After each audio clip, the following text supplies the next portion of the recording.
Galera, hoje vocês me bombardearam de perguntas. Tô até com um chazinho aqui, porque hoje vou fazer o possível aqui para terminar em menos de uma hora todas as respostas aqui. Mas é muito massa, né? Porque eu gosto quando tem bastante perguntas assim, a gente pode conversar sobre diferentes temas aí. Então já prepara seu chazinho, faz uma pipoca aí, senta aí que nós vamos conversar bastante hoje sobre investimento. Se você não tem muito tempo, eu sempre deixo separado aqui ó, as perguntas todas na descrição aqui, o minuto de cada uma. Clica em cima do minuto daquela do seu interesse e você já consegue ir direto lá para frente, tá? Na TV também dá para fazer isso ali na barra ali embaixo, você já consegue pular na pergunta do seu interesse. Você tá chegando aí, né, pela primeira vez, meu nome é Leandro Cabral, esse aqui é o canal 500 Pratas, sou um brasileiro que alcançou a liberdade financeira e hoje ajudo você a alcançar a sua também. Então vamos lá, né? Vamos lá ver essas perguntas de hoje aí. Eu tenho algumas aqui, algumas coisas eu vou ter que explicar na tela, outras são respostas mais rápidas, mas vamos lá, vamos conversando. Então pra gente começar aqui, galera, eu tenho a pergunta do... antes de começar eu queria dar um recadinho. Pessoal, tem muita gente falsificando o trabalho aqui do 500 Pratas. Tem grupo de Telegram falso, tem perfil no Instagram falso, tem canal no YouTube falso. Eu não me importo com isso, realmente, né? Se o cara quer falsificar, se falsifica. Qual que é o problema? Eles estão vendendo acesso à pirâmide, usando o meu nome. E já tem gente vindo reclamar. Pô, Leandro, eu comprei isso aqui e tal, retorno garantido, não consigo sacar. Meu amigo, é fraude. Se passaram por mim. Tem um grupo do Telegram no meu nome, pessoal. Tem 11 mil inscritos. E eles ficam vendendo pirâmide lá. Você vai perder o seu dinheiro caso você entre lá e eu não tenho nada a ver com isso, tá? Então lembrando que sempre os links oficiais estão aqui na descrição do vídeo. Os links que realmente vocês vão ter acesso a um trabalho sério que eu venho prestando aqui e não a esses golpistas que inclusive usam o nome da gente, né, para enganar as pessoas e vender um produto enganoso, né? Então, beleza. Dito isso, vamos lá. Olha só, o Renan perguntou assim, ó, como calcular o preço teto de uma ação? Renan, a questão é o seguinte, né? Primeiro, para que calcular o preço teto de uma ação? A gente pode falar sobre isso. Primeiro eu vou falar para você, como calcular o preço teto de uma ação?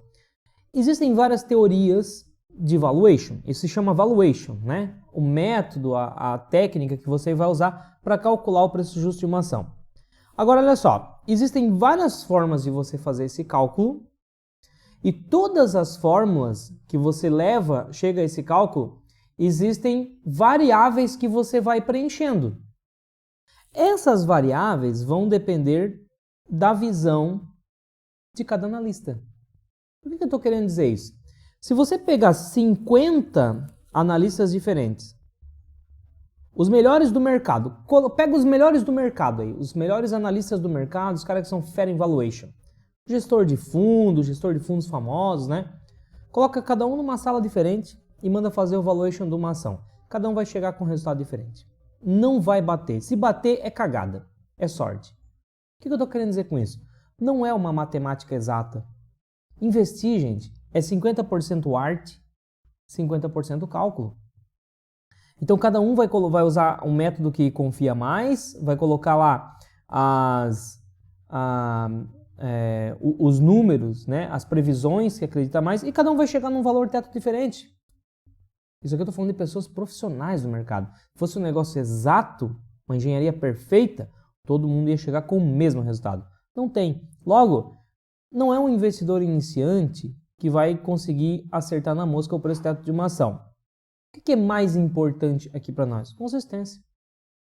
Eu digo para você, eu sempre digo para as pessoas aqui, eu não posso chegar aqui e ficar ensinando você a fazer o que eu não fiz para conquistar minha liberdade financeira. Agora a pergunta é, para eu conseguir conquistar minha liberdade financeira, alguma vez eu calculei o preço teto de uma ação? Nunca calculei. Nunca. O que me levou à liberdade financeira então? Encontrar boas empresas que apresentam resultados crescentes ao longo dos anos e investir ano após ano nessas empresas, acumular. E o preço teto, Leandro? Não sei calcular, não consigo calcular, até sei, mas não consigo ser assertivo, nenhum gestor de fundo experiente não consegue, ninguém consegue, por quê? Porque a matemática não é perfeita, porque essas métricas que eu falo, se você me dissesse assim, ó Leandro, eu tenho uma bola de cristal aqui, e no próximo ano eu vi que essa empresa aqui vai crescer o lucro dela 10% ao ano. Matou a charada. Agora eu consigo calcular o preço teto, o preço justo. Por quê? Porque eu sei quanto que eu vou receber no futuro. Igual renda fixa, igual título do Tesouro Direto. Eu sei quanto eu vou receber no futuro. Agora, uma empresa tem como? Não. Pode vir uma pandemia e mudar tudo. Pode surgir uma nova solução no mercado e destruir a venda que aquela empresa tinha. Ou pode essa empresa se reinventar e vender muito mais do que vendia. Uma empresa é um organismo vivo. Pode mudar o presidente de uma empresa e revitalizar o negócio e vender muito mais. Uma empresa é um organismo vivo. Eu não consigo saber quanto que ela vai faturar daqui para frente. Se eu não consigo saber, eu também não consigo saber qual que é o preço justo dela. Então o que eu preciso? Ir fazendo o preço médio e acumulando patrimônio em negócio que cresce. O quanto cresce? Não sei. Aí por isso que eu diversifico. Tenho várias empresas, vários fundos imobiliários. Beleza? O Ribeiro perguntou, investe em opções? A mesma coisa. Opções ou é para especulação, que não é meu perfil, ou você vai investir para fazer seguro de carteira, por exemplo. Mas aí, para que fazer seguro de carteira se você já tem uma carteira diversificada com ativos de qualidade? Seguro de carteira é muito importante para quem tem empresas arriscadas na carteira, né? Gestor de fundo tem fundo que acredita no turnaround, pega aquelas empresas muito arriscadas. Então os caras apostam na alta. Eles criam seguro de carteira, porque se der tudo errado, pelo menos eles não perdem todo o dinheiro. Agora, um investidor que pega o filé mignon do mercado, como a gente pega aqui, não precisa. E mais uma vez eu volto a dizer, eu não posso chegar aqui e dizer para você é bom o que eu não usei para alcançar minha liberdade financeira. Leandro, em algum momento você investiu em opções para chegar na sua liberdade financeira? Nunca investi. Então não é necessário. Beleza? Vamos lá. O Bruno perguntou, por que o Santander tem baixo free float? Não seria um ponto de atenção? Eu até puxei aqui o Santander, eu não invisto no Santander, mas eu puxei aqui para dar uma olhadinha, né? E aqui eu realmente consigo ver, ó, o free float, eu estou aqui com o Banco Santander, né, no site 1114. O free float dele é 9,5% nas ordinárias e 10,61% nas preferenciais. Ou seja, está em 10% ali o free float de Santander. O free float, na tradução livre aí, né, para o português, é o direito de ir junto. Ou seja, caso lá na frente o Santander mude de controlador, você tem direito a vender também as suas ações para o novo controlador. Certo? Isso aí é o... Não, desculpa. Eu confundi com o tag along aqui. O tag along é o direito de ir junto. O free float é a quantidade de ações em negociação. Vou falar do free float do tag along também, já que eu confundi aqui, tá? Mas o free float é a quantidade de ações em negociação. Então, por exemplo, o Santander tem 10%. 90% das ações estão na mão do controlador. 10% está na mão do pequeno acionista. O pequeno acionista não tem poder de voto, não tem poder de decisão, logo não está protegido. Esse é o problema do free float. Eu gosto de empresas que têm um free float de 20% para cima. Se passa de 25%, melhor ainda. Por quê? Porque o peso do voto do pequeno investidor começa a ganhar relevância. E aí os caras ficam mais engessados para tomar a decisão que possa prejudicar o pequeno investidor e favorecer o controlador. Eles ficam mais engessados. Então, no longo prazo, isso te traz mais segurança. Por isso que eu não gosto muito quando o free float é baixo. Agora, quer dizer que você não vai investir na ação só porque tem free float baixo? Você tem que colocar na balança vários pontos e ver se compensa ou não compensa, certo? Esse é um ponto negativo que vai pesar para o lado negativo aí na balança. Beleza? Agora, falando do tag along, já que eu me confundi aqui e puxei o gancho do tag along sim é o direito de ir junto. Da mesma forma, eu gosto de empresas que têm tag along de 100%. Porque se lá na frente, daqui a 10 anos, hoje talvez não seja o plano, mas daqui a 10 anos pode ser o plano da empresa, mudar de controlador. Esse novo controlador, se eu invisto em uma ação que tem tag along, ele vai ser obrigado a comprar as minhas ações também pelo mesmo preço que ele está pagando lá para o antigo controlador. Então é uma proteção que eu tenho. A empresa, quando ela não tem tag along nas ações, você fica de fora, você tem que vender a mercado, como tem que vender a mercado, muita gente pode querer vender e o preço desaba, certo? Então, o ideal, free float acima de 20, 25%, né? Quanto mais melhor. E fazer o tag along, o ideal é que seja 100% de tag along, tá? No caso do Santander, tô vendo aqui que tem 100% tag along.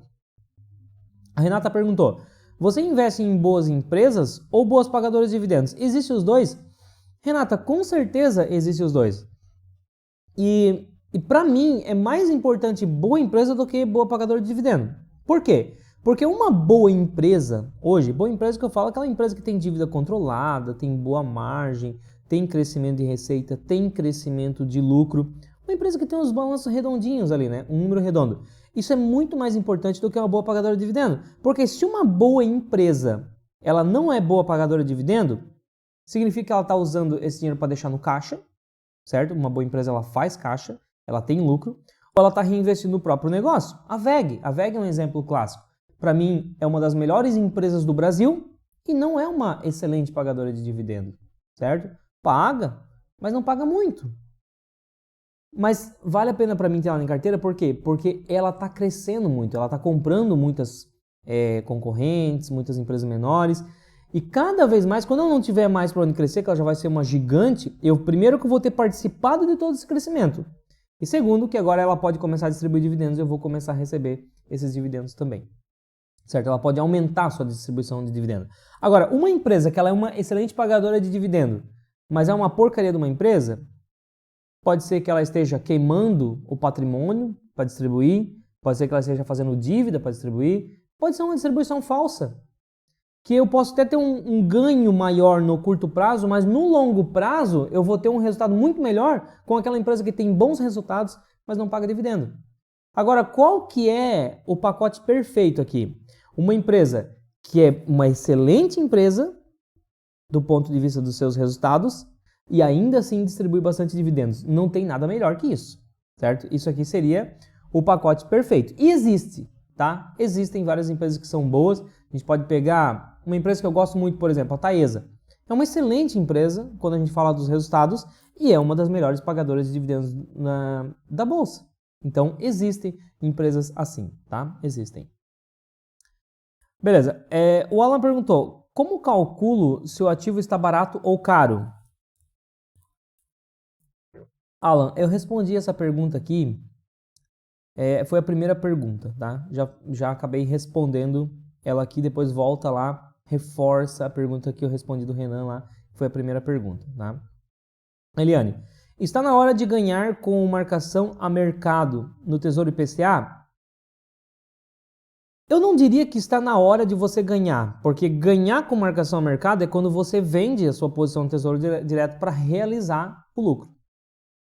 Então, agora não é o momento, né? Quem investiu no Tesouro Direto há uns anos atrás perdeu dinheiro agora, né? Na marcação a mercado, certo? Se você não sabe o que é marcação a mercado, já gravei vídeo, vou deixar no card aqui em cima para você entender. Agora é o momento para mim de começar a acumular patrimônio no IPCA. Por quê? Porque a taxa de juros está lá em cima.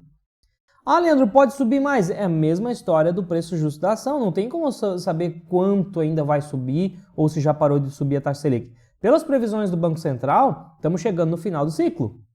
Então, é o melhor momento para começar a acumular dinheiro no Tesouro IPCA se você visa lucro com a marcação ao mercado. Porque quando esse ciclo se inverter, a inflação despencar e a taxa de juros cair atrás para aquecer o mercado, a marcação ao mercado dispara para cima e você ganha dinheiro, tá? Então, é o melhor momento para começar a acumular. Eu ganhei dinheiro na marcação ao mercado lá atrás, certo? Fiquei um bom tempo sem. Agora eu voltei a acumular um pouquinho já no Tesouro IPCA. Estou acumulando devagarzinho porque para mim é um momento muito bom para isso, tá? O Denis, Cielo e seus resultados. Cielo, alguém lembrou da Cielo? Vamos lá, já estava falecida, né? Na visão de muitos. Então, a Cielo era uma empresa que era uma gigante em 2018 para frente, crescendo. Aqui em 2017 para 2018 a história mudou. Abriu esse mercado de maquininhas, chegou muita concorrente, né? Agora, antigamente a maquininha tinha que ser da Cielo, né? O trambolhão lá, passava o cartão, não tinha nem aproximação. Agora, tem até app, né? Que você baixa no seu celular e seu celular vira uma maquininha ali com a tecnologia NFC. Então complica a vida de uma empresa como a Cielo. Ela teve que se reinventar. Ainda bem que ela tinha margem, por isso que eu falo, empresa boa, empresa que tem margem boa, ela tinha margem de 50%. Se ela tivesse uma margem de 10%, no primeiro ano difícil ela já tinha dado prejuízo e acabou a empresa. Mas não, ela tinha uma puta de uma margem. Conseguiu reduzir, bateu em 10. Aqui a água bateu na bunda. O negócio começou a ficar perigoso. Foi o ponto de virada, que até o... Agora me faltou aqui na memória o nome do CEO. O CEO disse, agora a gente está no ponto de virada. E tá indo, né? Tá indo, conseguindo recuperar margem, conseguindo recuperar receita, recuperar os seus lucros.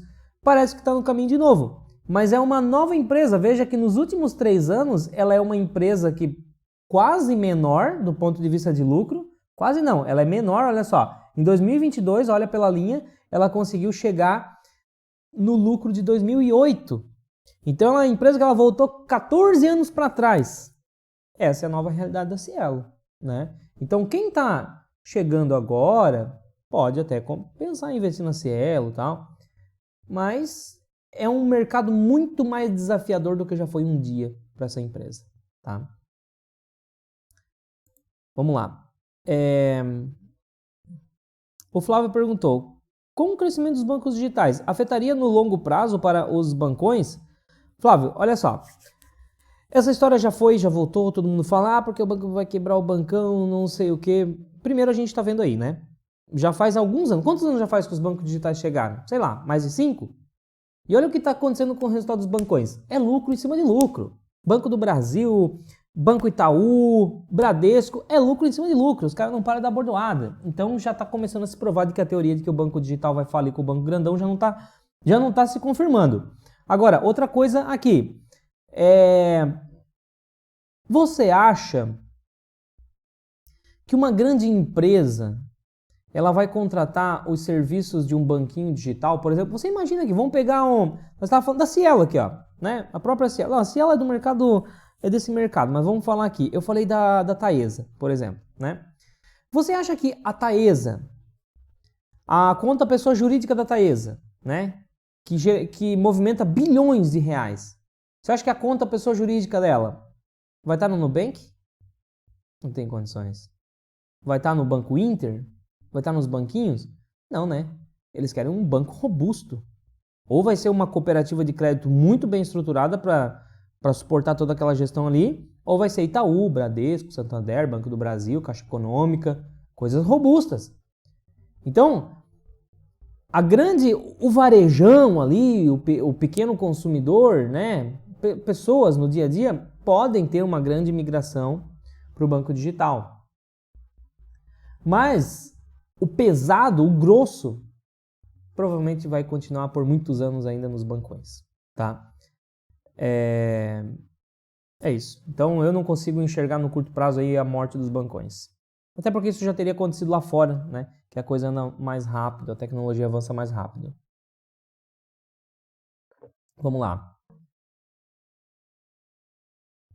A Dalice perguntou assim, casa própria de R$1 milhão, vender para investir na estratégia de 500 pratas e morar de aluguel? Olha, eu não venderia, aliás, voltando aqui, eu não iria morar de aluguel. Você tem uma casa de R$1 milhão, eu não iria morar de aluguel. Por quê? 1 milhão é o extremo, morar de aluguel é um extremo. Vamos achar um equilíbrio? O que você acha de pegar essa casa de R$1 milhão, vende ela, compra uma casa de R$500 mil, que cá para nós, dependendo da região onde você está, você não me falou, mas dependendo da região do Brasil, com R$500 mil você consegue comprar uma baita de uma casa, certo? Uma casa muito legal.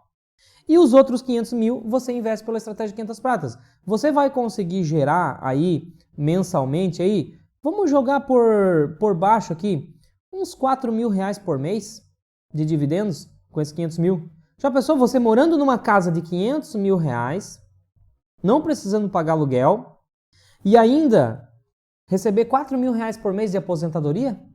Só nessa movimentação? E outra, né? A casa de 500 mil vai ter um custo muito menor do que a tua casa de R$1 milhão. Aqui eu dei um exemplo. Se você achar que vale, compra um apartamento de 300 mil ou uma casa de 300 mil. Também dá para comprar uma casa boa. E aí você investe 700 mil. E aí você já consegue gerar aí uma renda de 5, 6 mil reais por mês de dividendos. nesse momento que a gente está, a gente consegue gerar isso. Então, eu faria isso. Pensa aí, dá uma pensada aí, certo? Não vai, mas eu diria para você o seguinte, antes de fazer isso, estuda a estratégia, certo?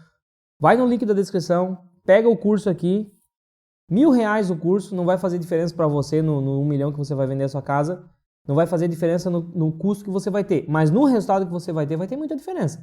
Porque se você não souber o que está fazendo, você vai pegar esse 1 milhão, vai comprar uma casa de 500 e daqui a pouco esses seus 500 que sobrou, que você botou na bolsa, vai virar 200, vai virar 300, vai virar 150 mil, se você não souber o que faz. E essa historinha eu já cansei de ver, certo? Aí o cara pega uma casa de 1 milhão, compra uma de 500, bota 500 na bolsa, aí quando ele está em 400 mil, ele vem, pô, Leandro, botei 500 mil na bolsa, só tenho 400.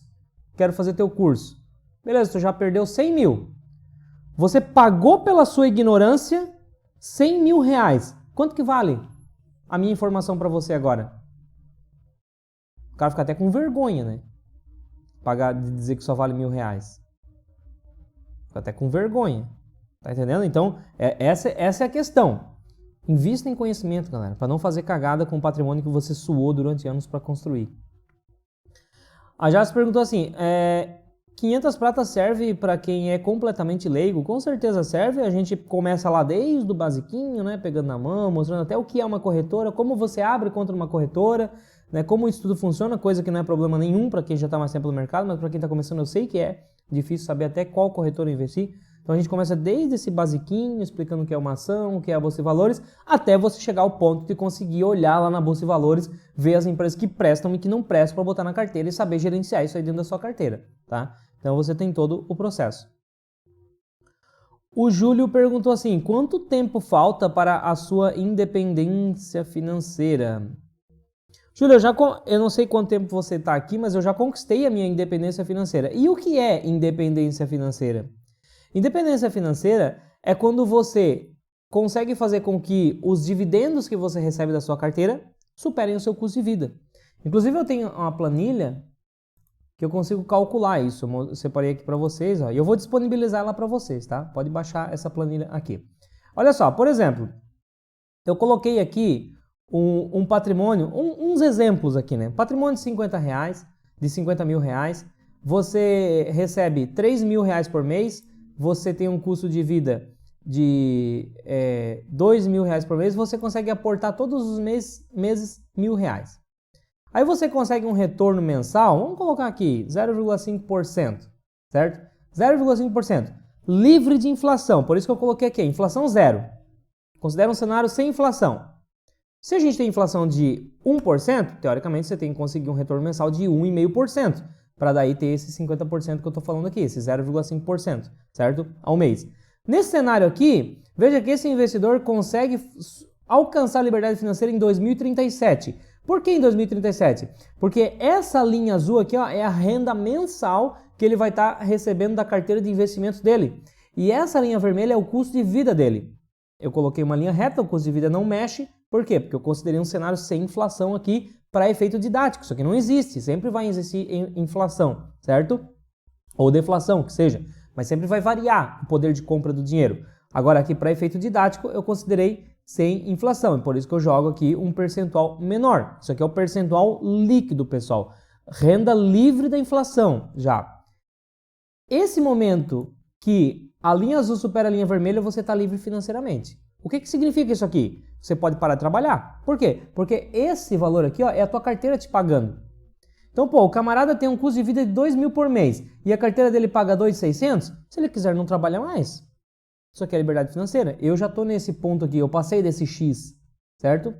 Continuo trabalhando? Continuo. Por quê? Porque eu quero levar essa linha cada vez mais para cima. Se eu levo essa linha cada vez mais para cima, eu posso levar também a linha vermelha mais para cima, o meu custo de vida mais para cima. Então, tá tranquilo, eu vou pegando meus dividendos, vou reinvestindo, vou trabalhando, vou fazendo o que eu gosto, entendeu? Tem o projeto 500 pratas, tem outros negócios, e aí o patrimônio continua crescendo. Mas é por aí. Essa planilha vocês podem baixar, eu vou deixar o link aqui na descrição, planilhas ali, só se cadastrar ali, você recebe no seu e-mail o link para acessar a pastinha onde vai ter essa planilha também, tá? Vamos lá. A Azat, acho que é isso. Para o investidor de 64 anos, qual o balanceamento ideal entre ações e FIIs? Olha, eu vejo que é melhor você ter mais FIIs, porque com 64 anos, o seu tempo ele é menor para você errar, né? As ações, elas são excelentes, elas têm potencial de crescimento mais rápido, por isso é importante que você tenha ações na sua carteira também, mas depende disso aqui, porque se você está começando seu patrimônio agora, Leandro, com 64 anos eu me dei conta que eu posso ser investidor, estou começando do zero. Então, vale a pena ter mais ações para tentar acelerar esse processo aí. Mas se você já é um investidor que já tem seu patrimônio formado, de repente foi investidor de poupança ou tinha uns terreninhos lá e agora vendeu e quer botar na bolsa de valores, você tem que proteger isso, não pode colocar isso em risco. Aí fundos imobiliários, eu vejo que ele vai te dar mais proteção, ele é menos volátil, é uma commodity, não vai crescer igual as ações crescem, né? Porque vai crescer o quê? A valorização do imóvel, a valorização do aluguel. Uma empresa não, uma empresa pode explodir ou pode falir. Isso que você tem que ter em mente. Então, se eu já tivesse patrimônio formado, eu iria um pouco mais para fundos imobiliários, talvez 70-30. 70 fundos, 30 ações. Se eu estivesse começando, eu iria 70 ações, 30 fundos imobiliários, tá? Essa seria aí a minha distribuição. O Dudu perguntou, vender tudo na cidade e investir no agro, vale a pena?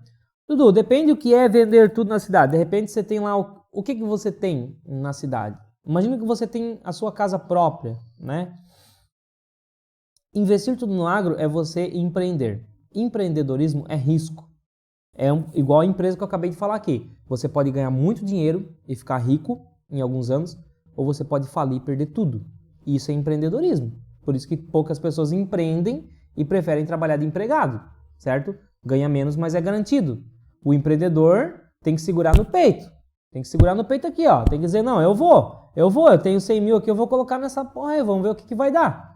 Daqui a um ano, tu pode perguntar pro cara, e aí, o que deu? Pô, bicho, não tem mais nada, tô devendo 20 mil pro Itaú. É isso, empreendedorismo é isso. Agora o cara pode dizer, porra, tô com uma carteira de investimentos de R$1 milhão, tô com não sei o que, daqui a alguns anos. Pode, empreendedorismo permite isso. Agora, é risco, isso é risco, correr risco. Risco é a chance de dar tudo errado. Da mesma forma que eu falei para a pessoa que perguntou ali atrás da casa. Equilíbrio. Vende o que você tem na cidade então, certo? Investe a metade ou mais da metade numa boa carteira previdenciária. Aprende aqui com a gente a montar uma boa carteira previdenciária para proteger esse patrimônio que você já construiu na sua vida. E uma parte, 30%, 40% talvez, invista no setor agro, certo? Bote para risco uma parte para tentar o seu novo negócio, para empreender. Mas nunca vá para o tudo ou nada. Aí o Anderson perguntou, acha arriscado ter reserva de emergência em FIIs? FIIs não são para isso. Reserva de emergência é renda fixa. Por um simples motivo. Quando é que você vai precisar de uma reserva de emergência? Tudo bem, pode ser que aconteceu alguma coisa, né? Algum problema no seu carro, você não tinha seguro, algum problema na sua casa, alguma situação de doença, né? Pode ser que aconteça alguma coisa assim no mercado de alta. Excelente, você vai vender com lucro, vai usar essa reserva de emergência. Agora, vamos imaginar o cenário de perda de emprego ou falência do seu negócio, se você tem um negócio. Quando é que isso acontece? Em crises. Geralmente as pessoas não perdem emprego e ficam desempregadas em mercados quando está bombando. Isso acontece na crise. Na crise o índice de desemprego aumenta, as pessoas ficam sem dinheiro. Na crise os pequenos negócios vão à falência, até as grandes empresas vão à falência. E também na crise a renda variável despenca. Cai 20, 30, 40, 50% na crise. Então no momento que mais você pode precisar, que é quando você perdeu o emprego ou o seu negócio não deu certo, você vai precisar da sua reserva de emergência, é quando o mercado vai estar em baixa, vai estar derretendo tudo. Aí você vai ter que vender a sua reserva pela metade do preço para poder usar ela. Isso não é necessário se você monta a reserva de emergência na renda fixa. Então reserva de emergência é renda fixa. Para mim não tem outro lugar. O Moacir perguntou, o que você concorda e o que você discorda com o método do Barsi? Vamos lá, eu não sou um profundo conhecedor da estratégia do Barsi, mas eu sei por cima assim como ele investe, né? Agora, o que eu concordo? O que eu concordo é que o Barsi acumula o patrimônio dele em bons negócios que pagam dividendo Não fica especulando na bolsa de valores, assim como eu também não gosto de especular. Quando eu coloco uma ação na minha carteira, eu só compro. A primeira ação que eu coloquei na carteira, eu não vendi até hoje. Não vendi nunca. Eu só comprei, ao longo dos anos, só comprando, nunca vendi, certo? Isso é ser holder. Eu vejo que não é mais tanto assim, mas ele já foi mais assim, o Barsi, já foi muito de comprar e só acumular, certo? Então isso é uma coisa que eu concordo. Outra coisa que eu concordo, ele não investe em opções. Não precisa investir em opções para alcançar a liberdade financeira. Concordo. O que eu não concordo? Pelo que eu sei, ele só investe em ativos que pagam mais de 6% ao mês ao ano de dividend yield. Eu discordo. Porque eu já respondi isso aqui lá atrás, quando alguém perguntou: é possível ter uma empresa que seja boa e que seja boa pagadora de dividendos? Não existem os dois? Como eu falei, existem excelentes empresas que não pagam muito dividendo. Aí eu vou deixar de investir nesse excelente negócio só porque não bate os 6% da regrinha, da tabela, do Excel? Não. Eu não gosto desse tipo de coisa. Por quê? Porque eu posso crescer junto com aquele negócio. O mais importante é eu entender o momento da empresa e o que ela está fazendo com o dinheiro que ela lucra. E se ela está fazendo bom uso daquele dinheiro ali. Eu entendi isso, mesmo que não atinja os 6%, eu posso ser sócio dela. É um caso de VEG. VEG não entra na carteira do Barsi, por quê? Porque não bate na regra de 6%. Mas aí, por conta disso, a penalização é que ele fica de fora da melhor empresa do Brasil. Certo? Na minha opinião. Outra coisa. O Barsi, se eu não me engano, ele faz valuation, né? Tem que ter um preço lá para ele entrar. Ele não entra a qualquer preço. O que faz total sentido para a estratégia dele, porque ele tem um patrimônio muito grande. Ele não vai ficar tipo assim, agora eu vou virar investidor de VEG. Ele não vai passar 15 anos da vida dele comprando VEG, assim como quem está começando agora. Não, ele vai pegar 200 milhões de reais, 300, 500 milhões de reais, pum, e vai comprar VEG. Numa paulada só. Ele não pode errar no preço, né? Então ele vai perder dinheiro. Agora você que está começando agora, não interessa o preço que você vai pagar agora. Se a empresa é boa, daqui a 15 anos, por mais que você tenha pago caro para chuchu, daqui a 15 anos vai valer muito mais do que vale hoje. Pega o gráfico. Pega o gráfico de cotação de empresas grandes. Pega de Itaú, de VEG, de Taesa, pega várias aí. Olha quanto que valia essa empresa 20 anos atrás. Você vai ver que hoje ela está aqui, ela estava tão lá embaixo que você não consegue nem enxergar a variação. Mas com certeza teve um momento lá que alguém disse, tá muito cara, não posso comprar. Já pensou se você tivesse contrariado esse camarada e dito, eu vou comprar mesmo assim, mesmo que está muito caro. Você teria 1.000, 2.000, 3.000% de valorização. Tempo. Se o negócio é bom, a cotação acompanha o lucro. Então para quem vai investir ao longo dos anos, não interessa o que você vai pagar agora, interessa que você compre bons negócios. Tá entendendo? Isso eu discordo, então, por exemplo. Porque eu acredito que você tem que pagar qualquer preço e o que importa é coisa boa e foca no longo prazo. Vamos ver o que mais tem aqui. O Bruno perguntou, como ficam os rendimentos dos FIIs de papel com a baixa da Selic? Então, eu diria que não é nem a baixa da Selic que vai influenciar diretamente, mas é a baixa da inflação. Porque os fundos de papel, eles são muito... Os CRIs, né? Que são o fundo de papel, tem uma carteira de CRI. Ele investe em vários certificados recebíveis imobiliários. Na maior parte, os CRIs eles são atrelados à inflação. Então, os juros que ele paga é os juros mais a correção ali da inflação, que ele devolve. Então, quando eu tenho um cenário de inflação alta, por exemplo, a inflação agora está na casa de 1% ao mês. O fundo de papel ele vai te pagar esse 1% ao mês, que é a inflação, ele vai te devolver, mais o juro que ele tem ali do negócio ali do CRI que ele contratou. Vamos dizer que o juro do CRI é 0,8% ao mês. Então ele vai te pagar 1,8% ao mês, porque ele te devolve a inflação mais aquele juro. Aí quem olha o dividend yield, nossa, que maravilha, 1,8% ao mês. É uma mentira, né? Porque é 0,8% ao mês. 1% ele está devolvendo a inflação. O fundo de tijolo não devolve inflação.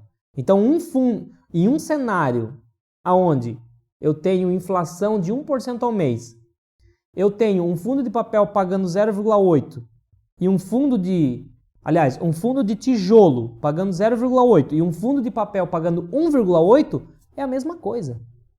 Por quê? Os dois estão pagando 1,8, teoricamente.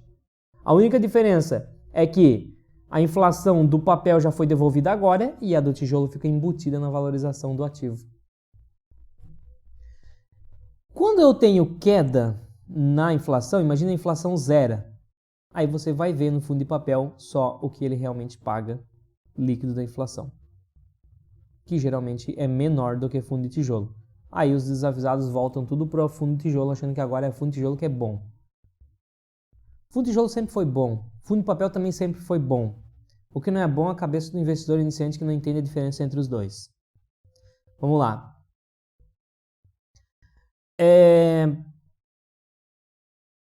O Moacir perguntou, o que tem achado da geração de energia que instalou? Então, Moacir, da mesma forma que os dividendos, eu não estou preocupado com o dividendo que eu recebo na semana, nem no mês. Eu estou preocupado com o dividendo que eu recebi no ano.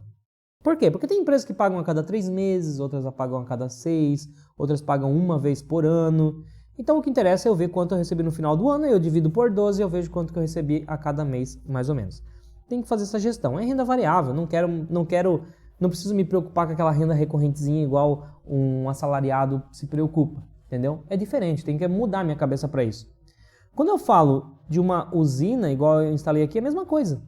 Agora eu estou no inverno, eu instalei no início do inverno.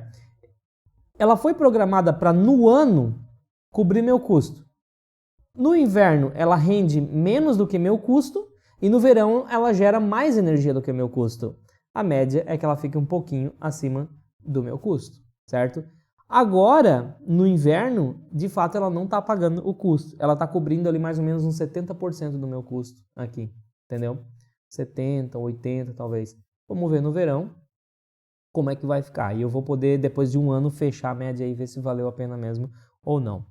E sempre vale a pena, né? Tipo assim, a economia que eu vou ter. Caso ela não cubra, talvez eu tenha que botar mais umas 2 placas, alguma coisa assim. Mas ela tem margem para fazer isso, né? Flexibilidade.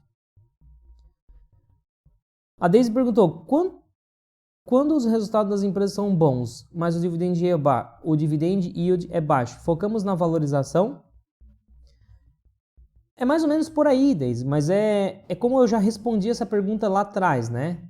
Falando da diferença ali, acabei falando um pouquinho de novo ali na questão da pergunta do Barsi.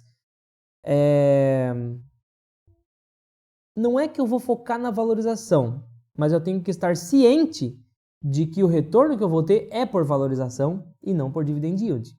Pelo menos enquanto a empresa está nesse processo de reinvestir no próprio negócio, fazer caixa. O dia que ela virar pagadora de dividendos, aí o foco muda. Então, mais importante do que me apegar a um ou outro indicador é eu entender a empresa. Eu preciso ler o relatório, ver o que a empresa está fazendo e entender aquele negócio. Tá? O Rodrigues perguntou, quanto tempo para eu ter uma renda de 200 por mês, investindo só em FIIs 300 por mês? Ou seja, o Rodrigues quer investir 300 por mês em FIIs para chegar numa renda de 200. Quanto tempo? Olha, eu posso fazer esse cálculo aqui, né? Nessa planilha aqui, ó. Vamos dizer que você não tem nada ainda. Você começou do zero, certo? Aí, ó, o seu salário é 3 mil, eu vou colocar que você tem um custo aqui de 2.700. Por que eu estou fazendo isso? Para sobrar R$300 por mês de aporte, certo? Agora, aqui tem um ponto interessante. O fundo de papel, a gente consegue ali, ó, 1,5% ao mês. E aqui está deixa eu ver aqui, eu não vou colocar inflação. Não, eu preciso colocar só o real, porque eu não vou considerar inflação, tá? Vamos fazer o seguinte, deixa a inflação zerada, eu vou colocar aqui. Imagina um fundo de papel que gera hoje 1,5% ao mês. Na verdade, ele está pagando só 0,5% ao mês, porque 1% é inflação, certo? Então, eu vou colocar essa renda real aqui, 0,5% ao mês. Infelizmente não, mas deixa eu ver aqui. Ó, aqui dá para ver, ó, quando a gente vai chegar em 200. Aqui, ó, R$200 por mês. Em 2031, certo? Chegaria. E se você conseguir um fundo de tijolo? Fundo de tijolo costuma pagar mais. Hoje, por exemplo, você consegue fundo de tijolo que paga 0,8% ao mês, livre da inflação. Por quê? Porque a inflação ela já está embutida na cota. Então, se você vê lá 0,8% ao mês, é aquilo ali mesmo que ele está te pagando, certo? E aquilo ali vai crescer. Só não vou colocar crescimento aqui porque eu estou considerando um cenário de inflação zero, certo? Num fundo desse, você chegaria aqui, ó, nos 200 por mês, mais ou menos ali em 2028, tá vendo? Então aqui essa planilha você consegue fazer esse cálculo, essa planilha eu deixei o link aqui na descrição para você conseguir usar ela, beleza? Então acho que eu respondi aí, né, Rodrigues? A Josi perguntou, você só compra em empresas que pagam dividendos mensais? Não, pelo motivo que eu expliquei aqui agora há pouco falando da usina ali, o que me importa é o dividendo anual, né? Então, a empresa ela pode ser uma boa pagadora de dividendo e pagar uma vez por ano. Uma vez por ano só. Ah, só em março ela dá uma bordoada e depois não paga mais. Tudo bem, é o que me interessa, receber uma vez por ano. Aí agora eu vou fazer o cálculo, quanto eu recebi no ano, divido por 12, eu tenho uma noção do qual que é o meu salário ali, certo? Então, eu invisto em ativo que paga dividendo, não interessa a frequência, desde que pague pelo menos uma vez por ano, né? Porque menos que uma vez por ano, aí também, aí eu fico aquele ano ali meio, fica com um dividendo mais fraco, então eu não gosto, tem que pagar pelo menos uma vez por ano, tá? O Juca perguntou assim, o que muda ao ficar independente? Dinheiro perde importância? Juca, basicamente o que muda, e eu gosto muito de falar nisso porque assim, as pessoas elas pensam que quando você fica independente financeiramente, você pensa, oh, maravilha, agora não preciso mais trabalhar, não preciso fazer mais nada. Mas não acontece isso. Porque igual quando você pega férias, você está de saco cheio do seu trabalho, você pega férias, um mês de férias. Cara, quando chega na última semana você já está depressivo, você não vê a hora de voltar para o trabalho, porque não tem nada para fazer. Você fica ocioso, você fica, meu Deus do céu, o que eu vou fazer hoje? Acho que vou assistir um filme. Você faz 1 milhão de planos, não faz nada, né, nas férias. É isso, o ser humano ele precisa de ocupação. Então, o que acontece é que eu não conheço ninguém que alcançou a liberdade financeira que parou de trabalhar. A diferença é que a pessoa consegue trabalhar menos, certo? A pessoa trabalha com o que gosta, trabalha menos, às vezes não está feliz naquele... não quero mais trabalhar com isso. Ela para, ela começa a procurar outra coisa para fazer, mas sem pressa, porque ela não precisa do dinheiro, entendeu? O trabalho dela agora é procurar outra coisa para fazer, mas continua trabalhando. Às vezes fica 6 meses procurando um novo trabalho, tentando uma nova atividade, né? Opa, daqui a pouco dá certo, entrou uma graninha. Então você não para, mas você acaba ganhando mais dinheiro ainda do seu trabalho porque você fica criativo, você tem liberdade para isso, né?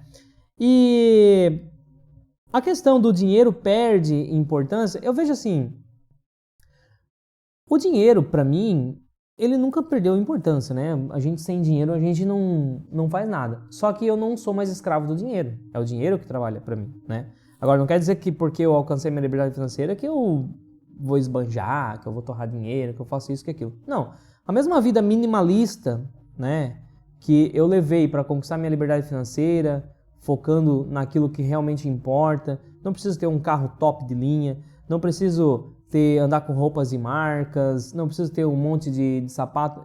Enfim, essas coisas que são pessoas consumistas, acumuladoras, acabam fazendo, às vezes, eu não preciso de nada disso, certo?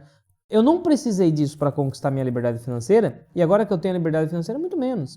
Por quê? Porque eu sei que eu consigo continuar acumulando, vivendo uma vida mais saudável, mais feliz, mais leve e ainda continuo fazendo com que a minha renda cresça ano após ano, tá? Então, é isso, né? Eu vejo que é por aí quando a gente alcança a liberdade financeira. A Josi, de novo, que ela perguntou, você usa mais que uma corretora? Quais são? Eu uso uma corretora para cada finalidade. Por exemplo, para investir no Brasil, eu só uso o XP, né? Ações, fundos imobiliários, tudo no XP. Para investir no exterior, eu só uso a Avenue, então tudo na Avenue, acabou. Só tenho 2 corretoras, XP para Brasil, Avenue para exterior e fim de papo. Hoje a XP ainda parece que está abrindo aí, né, para investir no exterior. Se eu tivesse começando agora, talvez eu até deixaria tudo na mesma, né, já para não ficar diversificando muito. Mas como eu já invisto na Avenue há tempo, deixo tudo na Avenue mesmo, até porque eu usei o cartãozinho da Avenue lá no Canadá, quando eu estive lá. Funcionou show de bola, gostei daquilo, né? Poder receber dividendos em dólar e gastar com o cartãozinho ali já os dividendos que recebe, então isso é muito legal. O Fernando, essa aqui é para fechar, tá, galera? O Fernando perguntou assim: uma carteira boa de dividendos consegue competir com CDBs? Eu não diria nem que elas conseguem competir, eu diria que elas são incomparáveis. Por um simples motivo, porque um CDB, a renda fixa, ela te paga uma vez. Uma carteira de renda variável, exceto FIIs e papel, eles se pagam 2 vezes. Como isso? Um fundo de tijolo, né, um fundo de imobiliário de tijolo que investe em imóveis físicos, imagina que ele te paga 0,8% ao mês. Esse 0,8% ao mês é só o dividendo, mas geralmente ele vai corrigir a inflação. Por quê? Porque o imóvel se valoriza, a carteira daquele ativo se valoriza. Então, se hoje um fundo imobiliário tem R$1 bilhão de patrimônio em imóveis, daqui a 10 anos, quanto que vai valer esses imóveis? Imóvel só valoriza. Desde que eu me conheço por gente, eu nunca vi falar de imóvel que perdeu valor no longo prazo. Só valoriza, certo? Na média geral, claro, pode ter um caso específico, né? Saiu um lixão no lado do prédio do cara, pô, vai desvalorizar. Agora, de maneira geral, imóvel só valoriza. E valoriza ali, né, mais ou menos junto com a inflação, por isso que eu digo que a inflação está embutida. Então, hoje você investe em um fundo imobiliário que paga 0,8% ao mês, ele tem R$1 bilhão de patrimônio. Daqui a 10 anos, talvez ele tenha R$1,5 bilhão de patrimônio. Como o imóvel valorizou, a cota vai valorizar também. Se ele estava no PVP 1:1, era R$1 bilhão de valor de mercado, agora vai ser R$1,5 bilhão o valor de mercado. O inquilino tem que pagar mais caro, porque o imóvel, o valor do aluguel é um percentual sobre o valor do imóvel. Logo, eu continuo recebendo 0,8% ao mês de dividend yield. 0,8% ao mês, que saiu de 0,8% e foi para 1,2% em relação ao preço que eu paguei agora. Porque tudo cresceu. Essa é a vantagem de um fundo imobiliário, que ele paga 2 vezes. E eu falei de fundo imobiliário aqui porque fica mais fácil você entender, mas em empresa é a mesma coisa. O que muda numa empresa é que ela costuma não crescer junto com a inflação, ou cresce muito mais ou cresce menos, porque uma empresa é um organismo vivo. Pode dar muito certo, mas pode dar errado. Empresa boa costuma crescer acima da inflação. Ou seja, você pode ganhar infinitas vezes mais do que investindo num CDB quando você investe em empresas. Você muito provavelmente vai ganhar mais investindo em fundos imobiliários do que investindo em CDB. Isso eu consigo ver também aqui nessa planilha aqui, ó, para a gente fechar, nessa planilha que eu vou disponibilizar para vocês. Imagina então, você tem um patrimônio de R$100 mil. Vamos fazer simulações aqui, né? R$100 mil, você ganha 3 mil por mês e você está gastando 2.200. Então você vai investir R$800 por mês. Hoje um CDB, ele paga, vamos colocar aqui, a renda fixa está em 13 e pouco, certo? Se a gente for ver, o que o CDI, né? Vamos pegar um CDB que paga 100% CDI. Eu não peguei esse gráfico aqui agora, mas o CDI ele está um pouquinho só acima da inflação hoje. 0,1, 0,2% ao mês acima da inflação. Então, se eu considero aqui um cenário livre de inflação na minha simulação, o ganho real que você tem em um CDB hoje é 0,2% ao mês. Você não consegue independência financeira nunca investindo num CDB. Quando você recebe de um fundo imobiliário 0,8% ao mês, 0,8% é o que ele está pagando livre da inflação. A inflação você vai receber na valorização do negócio. Então você ganha 2 vezes quando eu falo de fundo imobiliário, você ganha 2 vezes quando eu falo de ações. E aqui, nego, tu vê o teu patrimônio disparar a renda. Então é incomparável o retorno que você pode ter investindo na renda variável com o que você tem no CDB. Mais uma vez eu falo, as pessoas perdem dinheiro por não ter esse conhecimento e perdem dinheiro grosso ao longo das suas vidas por não terem esse conhecimento. Pessoal, meu nome é Leandro Cabral, esse aqui é o canal 500 Pratas. Te vejo na próxima aula. Fui!